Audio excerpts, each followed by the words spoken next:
ये कहानी सावित्री के घर की है। सावित्री के दो बेटे थे।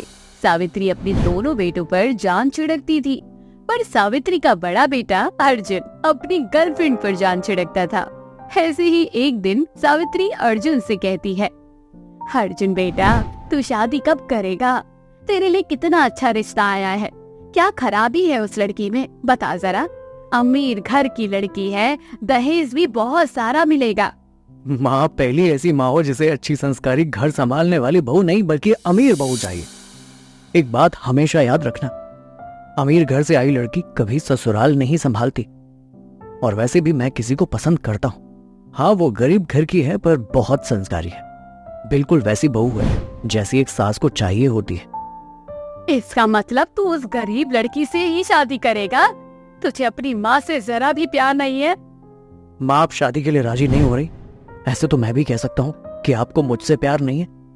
इतना बोलकर अर्जुन वहाँ से चला जाता है। इसके बाद ना चाहते हुए भी सावित्री अपने बेटे की खुशी के लिए इस रिश्ते के लिए हाँ कर देती है और बहुत जल्द अर्जुन की शादी नेहा से हो जाती है। नेहा दहेज में तो कुछ नहीं लाती, पर ससुराल में आते ही पूरा घर संभाल लेती है। पर वे कभी भी सावित्री को खुश नहीं कर पाती। माँ जी, आप मुझे बता दीजिए आपको खाने में क्या पसंद है? मुझे खाना बनाना आता है, मैं बहुत अच्छा खाना बनाती हूँ। मैं आपके लिए वही बनाऊंगी जो आपको पसंद होगा। बहू, मेरी पसंद का खाना बनाकर क्या करेगी जब इस घर की बहू ही मेरी पसंद की नहीं है? तू अपने पति को ही खुश रख जा, मुझे तो अब मेरी छोटी बहू ही खुश कर सकती है। सावित्री की ये बातें सुनकर नेहा को बहुत बुरा लगता है और वे कुछ नहीं बोलती है। अब इसी तरह से कुछ दिन बीत जाते हैं और सावित्री अपने छोटे बेटे नील की शादी काजल नाम की लड़की से करवा देती है। काजल एक बहुत अमीर घर की लड़की थी, जिस वजह से उसका घमंड भी सातवें आसमान पर था। ससुराल में आते ही काजल ससुराल ना संभाल कर बल्कि ससुराल वालों को अपने नखरे दिखाती है। ऐसी ही एक सुबह होती है।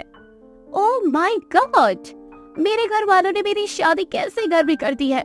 इस घर के लोग सुबह के 6 बजे ही मेरे सर पर चढ़ जाते हैं और उठाने लग जाते हैं। मैं अपने मायके में 11 बजे उठती थी और मेरे घर वाले मेरे लिए चाय मेरे बेड पर लेकर आते थे, पर यहाँ तो मुझे सुबह 7 बजे ही सबके साथ नाश्ता करना पड़ता है, और वो भी इतना ऑयली फूड। यक। अरे बहू, तुझे सुबह बेड पर चाय चाहिए होती है तो तुझे ये बताना चाहिए था ना। बड़ी बहू है ना, वो कल से तुझे सुबह जल्दी नहीं उठाएगी। तू आराम से सोना, आराम से उठना, और तुम्हारी चाय भी तुम्हारे बेड पर आ जाएगी, और कोई दिक्कत तो नहीं ना बहू? ओहो, सासू माँ अब कितनी अच्छी है, शायद इसलिए मेरे पापा ने मेरी शादी इस घर पे करवाई है। भले आप लोगों के पास पैसों की थोड़ी कमी है, पर आप बहुत इंटरेस्टिंग हो। आप जब भी मेरा ख्याल रखने आती हो ना, मुझे इतना अच्छा लगता है। और भला मुझे कोई प्रॉब्लम कैसे हो सकती है, अगर होगी भी तो आप उसको चुटकियों में हल कर दोगी। क्यों, सही कहा ना माँ जी? हाँ बहू, क्यों नहीं। सावित्री और काजल में बहुत प्यार था, पर सावित्री नेहा को कुछ नहीं समझती थी। वो वही दूसरी और काजल के नखरे खत्म नहीं होते थे। बेचारी नेहा कुछ भी करती, काजल उसमें कमियां ही निकाल देती थी। ऐसे ही एक दिन काजल अपनी कुछ दोस्तों को अपने घर बुला लेती है और अपनी जेठानी को नौकर की तरह ट्रीट करती है। जेठानी जी, आपका काम पर ध्यान नहीं रहता है क्या? मेरे दोस्तों को आए आधा घंटा होने को है, और आप जब उनके लिए कोई स्नैक्स बनाकर नहीं लाई तो आपका होने का क्या फायदा? काजल, आधे घंटे में कुछ नहीं बनता। अगर तुमने मुझे बताया होता कि तुम्हारी दोस्त आ रही है तो मैं सारी तैयारियां करके रखती, पर तुमने मुझे कुछ नहीं बताया। अब मैं ऐसे इतनी जल्दी कैसे कुछ कर सकती हूँ? मुझे थोड़ा टाइम लगेगा, जितना मुझसे हो सकेगा मैं तुम्हारे दोस्तों के लिए करूँगी। चाय, बिस्किट, समोसे, नमकीन या कोल्ड ड्रिंक देने से कुछ नहीं होता जेठानी जी। खैर, शायद आपको मेहमानों का स्वागत करना नहीं आता, रहने दीजिए। आप जाइए, हम बाहर पार्टी करने चले जाएंगे। फिलहाल आप ये टेबल साफ कर दीजिएगा, क्योंकि अभी हमें ताश भी खेलने हैं। नेहा की इज्जत करने वाला उस घर में कोई नहीं था सिवाय अर्जुन के, इसलिए वो कुछ नहीं बोलती और वो सारे काम करती जो काजल उससे करवाया करती थी। पर समय के साथ धीरे धीरे काजल के नखरे और बढ़ने लगते हैं। ऐसे ही एक रात सब खाने की टेबल पर बैठे होते हैं। अर्जुन के कहने पर अब नेहा भी खाना खाने के लिए बैठ जाती है।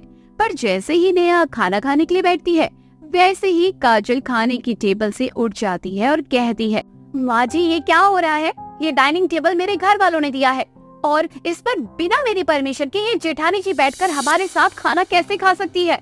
मैंने कहा था ना जेठानी जी, हम लोगों के खाना खाने के बाद यहाँ खाना खाएंगी, क्योंकि अगर ये हमारे साथ खाना खाएंगी तो हमें खाना कौन निकाल कर देगा? बस बहुत हो गया काजल। अगर तुम अमीर हो तो इसका मतलब ये नहीं कि तुम मेरी बीवी को नौकर बनाकर रखो। बहुत सह लिया मेरी बीवी ने तुम्हारे नाटकों को, अब और नहीं।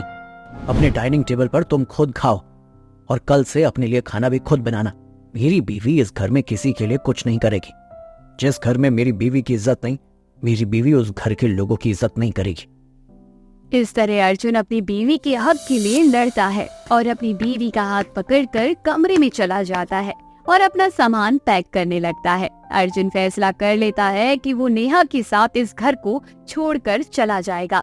अब नेहा और अर्जुन घर छोड़कर जाने ही लगते हैं, पर अपने बेटे को घर से जाता देख सावित्री की माँ की ममता जाग जाती है और वो अपने बेटे का हाथ पकड़कर उससे कहती है, अर्जुन बेटा, ये तो देवरानी जेठानी के बीच की बात है। अगर जेठानी अपनी देवरानी के नखरे उठा रही है तो तुझे इसमें क्या दिक्कत है?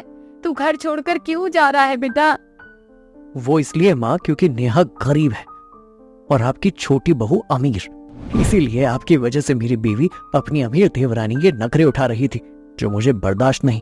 आपको क्या लगता है कि क्या मुझे कुछ नहीं पता? मेरी आंखों के सामने सब चल रहा होता है, पर मैं कुछ नहीं बोलता क्योंकि नेहा ने मुझे मना किया था। पर आज जो मेरी बीवी के साथ भेदभाव हुआ है वो मैं बर्दाश्त नहीं कर सकता। अगर आप चाहती हैं कि आपका बेटा इस घर में रहे तो मेरी बीवी को भी उतनी ही इज्जत दो जितनी कि आप अपनी अमीर बहू को दे रही हो। ओह माय गॉड, अब आप जेठानी जी की तुलना मुझसे करेंगे? जेठानी जी मेरे धूल के बराबर भी नहीं है जेठ जी। और सासू माँ, अगर आपको अपने बेटे से इतना ही प्यार है तो आप अपने बड़े बेटे के साथ चले जाइए, क्योंकि जिस तरह आपका बड़ा बेटा मेरे नखरे नहीं उठा सकता, उसी तरह से उनकी कड़वी बातें मैं नहीं सुन सकती और ना ही मैं आपके नखरे उठा पाऊंगी। ओह सॉरी माँ जी, इसलिए आपको अपने बड़े बेटे से ज्यादा प्यार है ना, तो आप उनके साथ जाएंगे ना? देख लिया माँ, अमीर बहू के संस्कार। कहा था ना मैंने, जो नोटों की बारिश करती है वो संस्कारी नहीं होती। हर चीज पैसों से नहीं खरीदी जा सकती। अब अपनी बहू के नखरे उठाओ, हम यहाँ से इतना बोलकर अर्जुन नेहा को अपने साथ लेकर घर छोड़कर चला जाता है, जिसके बाद सुमित्रा को अपनी गलती का एहसास होता है और वो भी अपनी अमीर बहू का साथ छोड़कर अपनी नेहा बहू के पास चली जाती है। तो दोस्तों, कहानी यही खत्म हुई। कहानी कैसी लगी कमेंट बॉक्स में जरूर बताना, और इससे सीखने को क्या मिला? सीखने को यही मिला होगा ना कि कोई अमीर गरीब नहीं होता, जो मान सम्मान दे वही इंसान होता है। इसी के साथ वीडियो का यही करती हूँ एंड नेक्स्ट वीडियो में मिलते हैं। तब तक के लिए सपोर्ट कीजिए, सब्सक्राइब कीजिए।